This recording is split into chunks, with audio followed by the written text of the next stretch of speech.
స్వామి పని పావుగొండ పట మొదలి ఈ కదిరి చిత్రం వచ్చి ఈ కదిరి కోలకు వచ్చేటప్పుడు చీమలకు నొక్క పోసి పాములకు పాలు దానం చేసి దాన ధర్మము చేసుకుంటూ మరి నోమరాని నోములు నొచ్చుకుంటూ మరి నా భక్తికి మెచ్చి నాకు ఆలోచన కూడా ఇవ్వలేదు కదా స్వామి.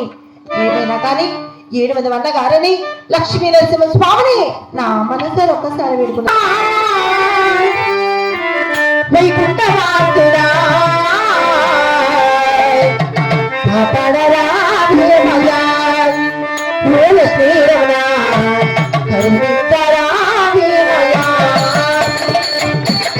మోసలేసుడా వైకుంఠవాసుడా కాపాడరా భీమయ్యా, మూల శ్రీరమణ కరుణించరా భీమయ్యా.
నీ